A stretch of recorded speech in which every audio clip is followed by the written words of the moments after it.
Let me introduce to you the next First Lady of the United States, Jane Sanders.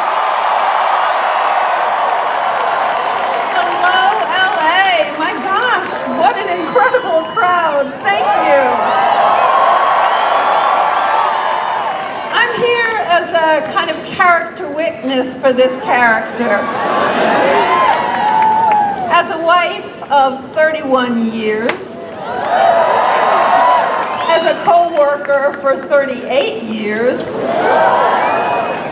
I can attest that there is nobody that you could trust more, count on, and believe in than Bernie Sanders.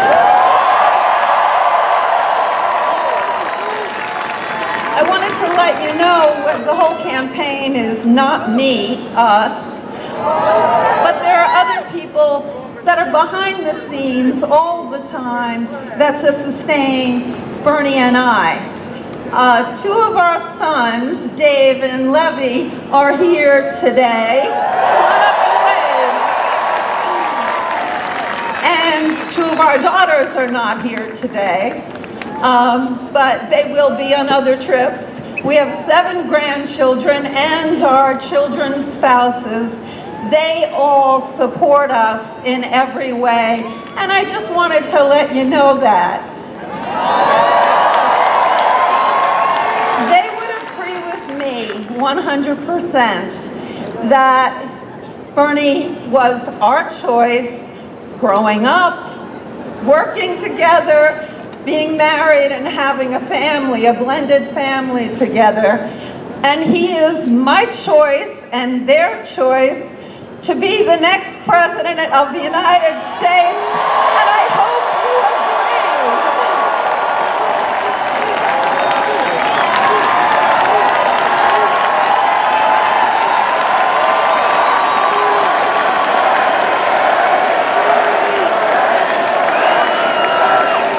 Thank you all, and let me thank the folks who have gone before me. Let me thank the local natives for their music. Jesse and Joy, Young the Giant, Councilmember Mike Bonan, Councilmember Gil Cedillo, Assemblymember Reggie Byron Jones-Sawyer, Jennifer Epps Addison, Christina Livingston, and Anna Maria Achilia. And let me thank my old and dear friend, Dr. Cornel West. Let me thank Tim Robbins. And let me thank Congresswoman Alexandria Ocasio-Cortez.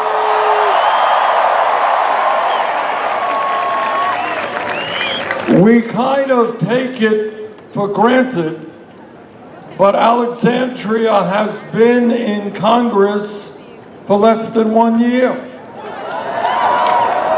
And in that 1 year, she has accomplished more than hundreds of members of Congress combined. She has spoken out against racism, sexism, homophobia. She has stood up for the working families of this country. Alexandria, thank you so much for your participation in this campaign.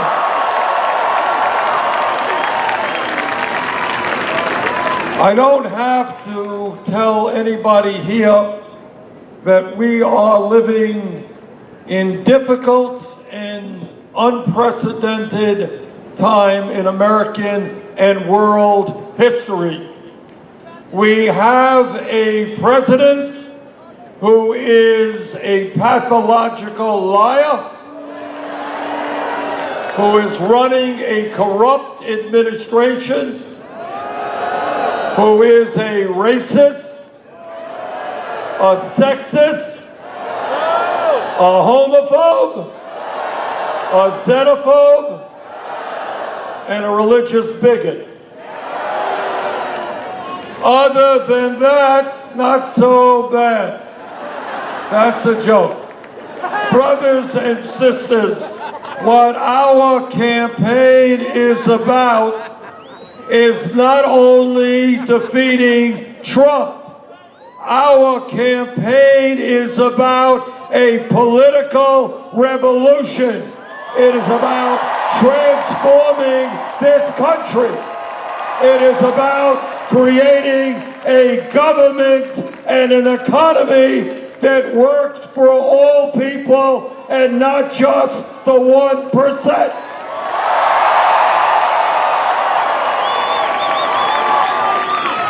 As Alexandria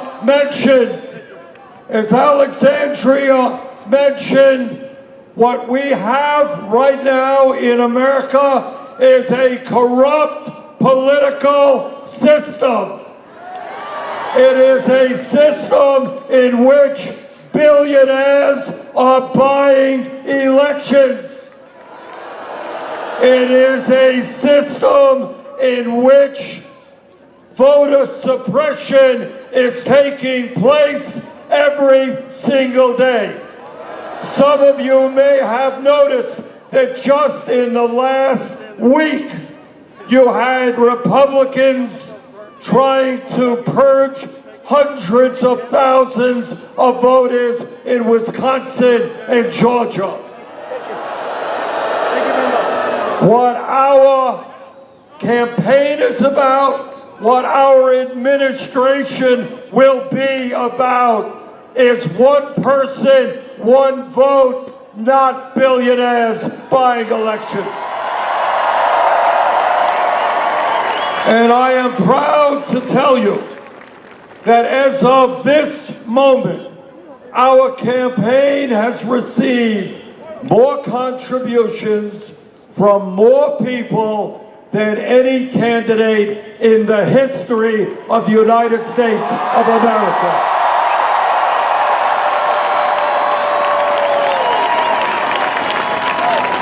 We don't have a super PAC.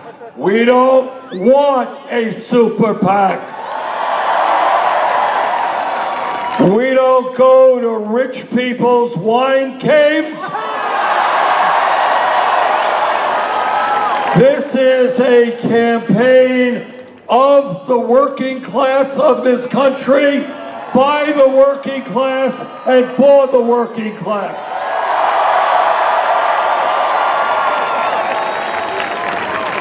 This is a campaign that will win, because while Trump wants to divide us up based on the color of our skin, or where we were born, or our religion, or our sexual orientation, our campaign and our administration is about bringing people together.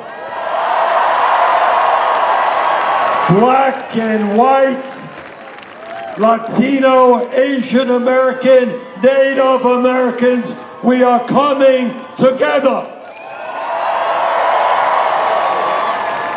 And we are coming together around an agenda that works for working people, not billionaire campaign contributors. And what that agenda says is that if you work 40 hours a week in America, you should not live in poverty. And that is why we're going to raise the minimum wage to at least $15 an hour. We're going to have equal pay for equal work for women. And we are going to make it easier for workers to join unions.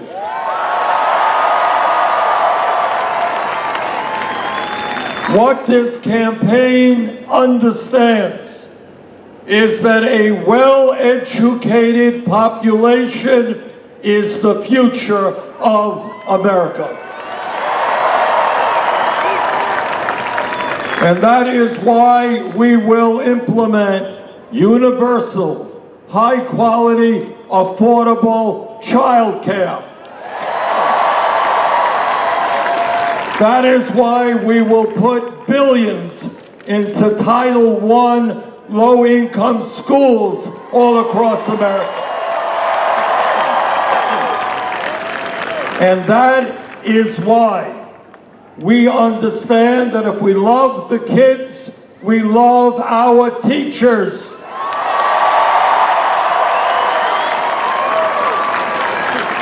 We don't want teachers with great experience leaving the profession because they got to work 2 or 3 jobs.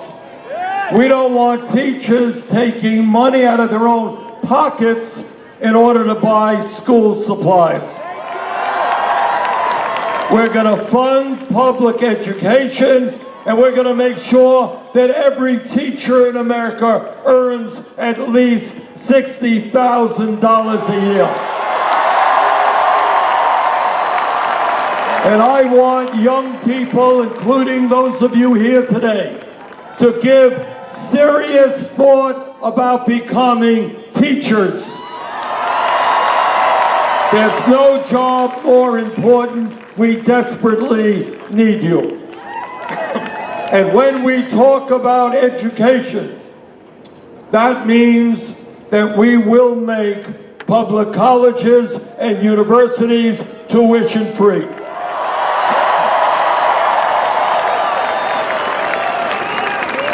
I grew up in a working-class family, and I know what it's like to live paycheck to paycheck. And I want every person in this country, regardless of his or her income, to know that they will have the opportunity to go to college, to go to a trade school, and not worry about how to pay for that.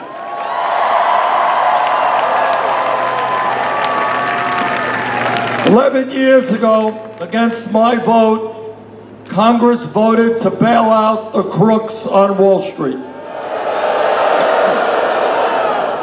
2 years ago, Trump and his friends gave $1 trillion in tax breaks to large corporations and the 1%.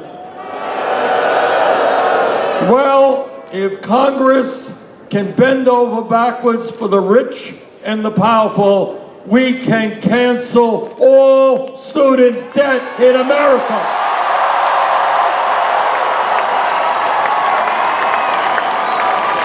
And we are going to do that through a modest tax on Wall Street speculation.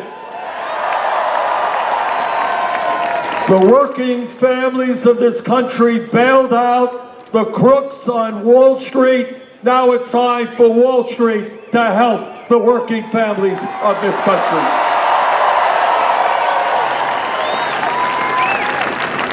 And I know you, are embarrassed that we are the only major country on earth not to guarantee health care to all people as a human right. The current healthcare system is not only dysfunctional, it is extraordinarily cruel. We are spending twice as much per person on healthcare as do the people of any other country. And yet 87 million of our people are uninsured or underinsured.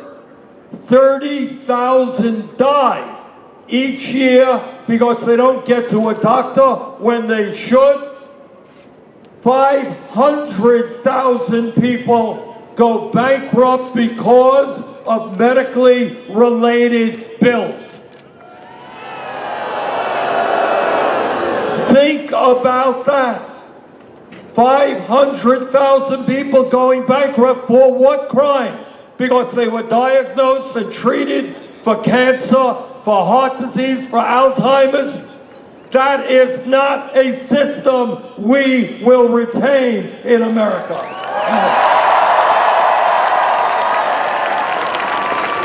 The function of a rational healthcare system is to guarantee quality care for all, not to make huge profits for the drug companies and the insurance companies. So brothers and sisters, the day is coming, and it's coming soon, where we will pass a Medicare for all single-payer program. No more premiums, no more co-payments, no more deductibles, no more out-of-pocket expenses, no more paying outrageous prices for prescription drugs. We are going to take on the greed and corruption of the drug companies and the insurance companies. We're going to take on Trump and the Republican Party. We're going to take on the Democratic establishment.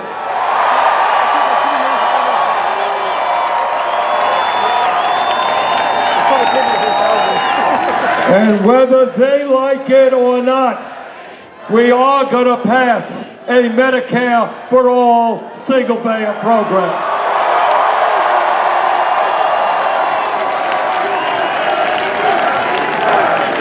And I want to touch on an issue that is not just an American issue, it is a global issue, and you are all familiar with it. What the scientists are now telling us is they have underestimated the degree and severity and speed in which climate change is ravaging our country and the entire world.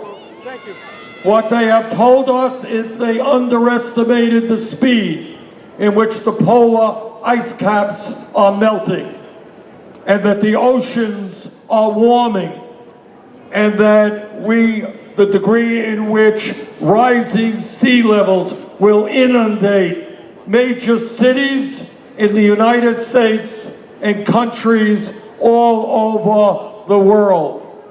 They have told us we're going to see more terrible wildfires like you have experienced right here and are now taking place in Australia. We're going to see more extreme weather disturbances, which recently put Venice, Italy underwater as it did Houston, Texas. They are telling us that food production will go down because drought will limit the planting season for farmers.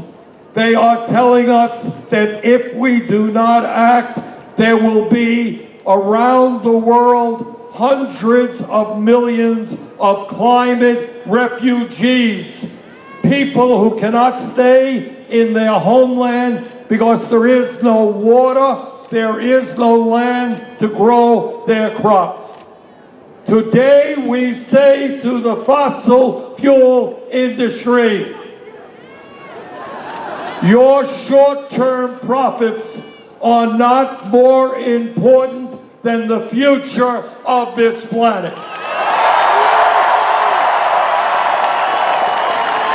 And I am proud to tell you that our campaign has introduced the most sweeping climate change proposal ever introduced by a candidate for federal offices.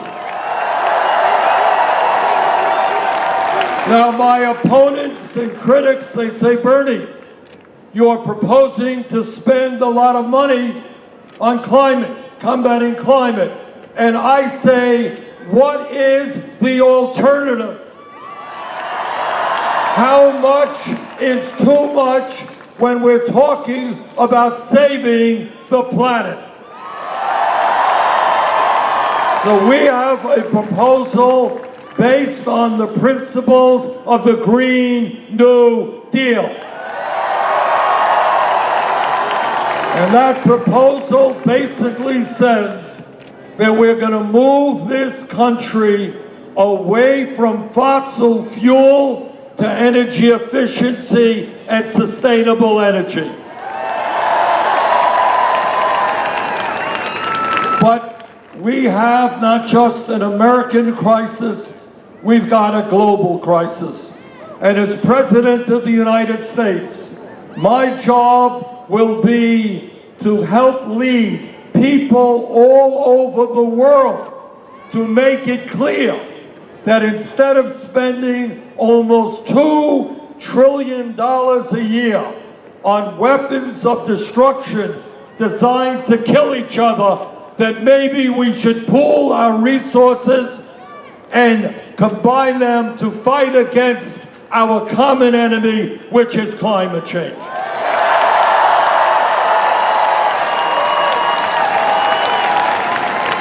When we talk about a progressive agenda, together we will end a broken and racist criminal justice system.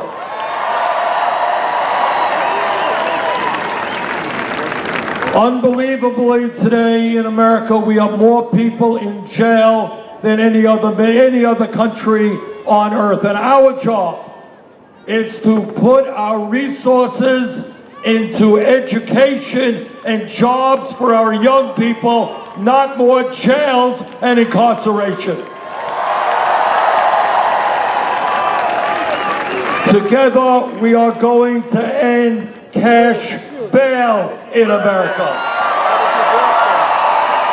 Together, we are going to end private prisons and detention centers. And together, once and for all, we are going to end the destructive war on drugs. We are going to legalize marijuana in every state in this country. We are going to expunge the records of those arrested for possession of marijuana. And when marijuana is legalized all across this country, we're not going to have a handful of corporations controlling the marijuana industry. We are going to have those people most hurt by the war on drugs, our brothers and sisters in the African American and Latino and Native American community. Help them get the businesses upway to make a profit for the legalization of marijuana. And brothers and sisters, we are sick and tired of Trump's demonization of the immigrant community. We are going to end the racism and the hatred. On my first day in office, we will undo, through executive order, all of the racist executive immigration laws promulgated by Trump.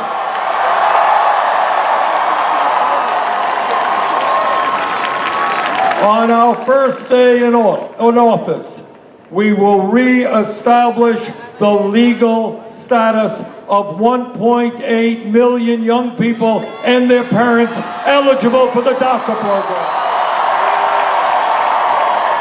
On our first day in office, we will develop and implement a humane border policy. Under our administration, federal agents will not be snatching babies from the arms of their mothers, nor will we be throwing children into cages. Our administration will push for and will succeed in implementing comprehensive immigration reform and a path towards citizenship for all the undocumented in this country. Our administration will develop gun policy based on the needs of the American people, not the NRA. universal and expanded background checks, ending the gun show loophole, ending the so-called straw man provision, and doing what the American people want, and that is ending the sale and distribution of assault weapons in this country.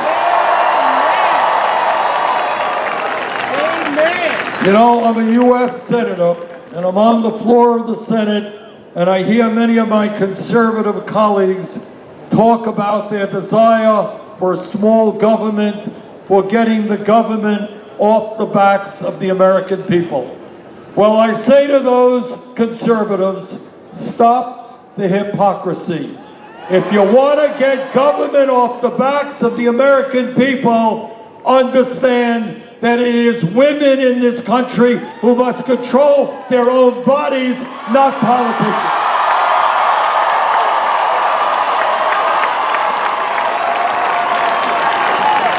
So my promise to you is that I will never nominate anyone to the Supreme Court who is not 100% pro Roe v. Wade.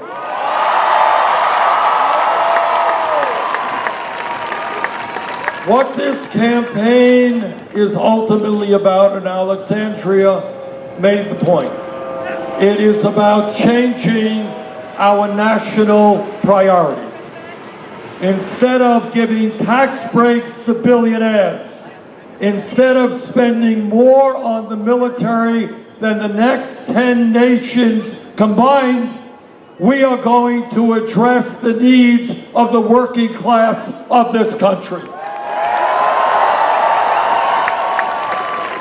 We are going to take on the grotesque level of income and wealth inequality, where 3 people now own more wealth than the bottom half of American society.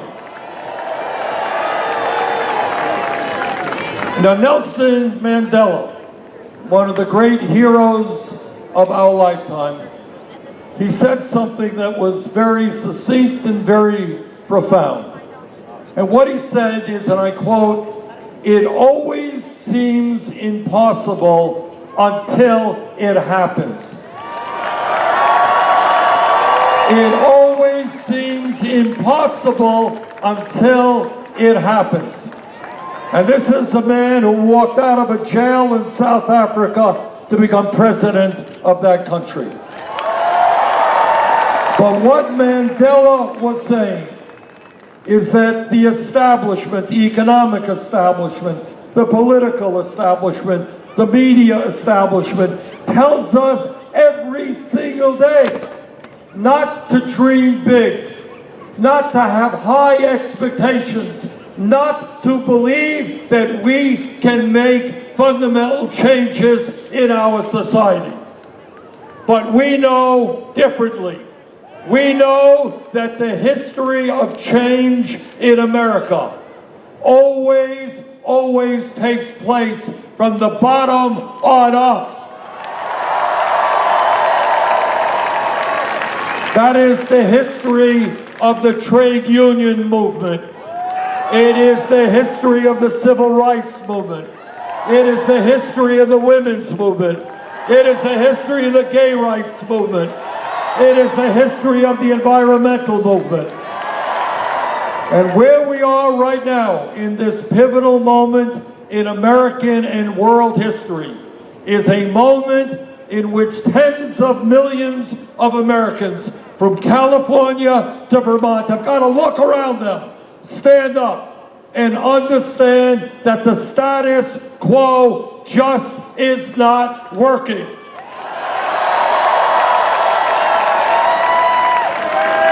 Don't tell me that when we stand together, we cannot create an economy that works for all, not just a few. Don't tell me that we cannot have the best public educational system in the whole damn world. Don't tell me that we cannot join the rest of the industrialized world and guarantee health care to all as a right. Don't tell me that we cannot lead the world in transforming our energy system and creating millions of good-paying jobs as we combat climate change. Don't tell me that we cannot end a racist and broken criminal justice system. Don't tell me that we cannot have a sane and compassionate immigration system. Don't tell me that we cannot move aggressively to end gun violence in America. And don't tell me that we cannot protect a woman's right to control her own body. Brothers and sisters, I'm a United States Senator and I deal with the corporate elite every day. I deal with the greed of Wall Street and the insurance companies and the drug companies and the fossil fuel industry and the military industrial complex and the prison industrial. I know all these guys.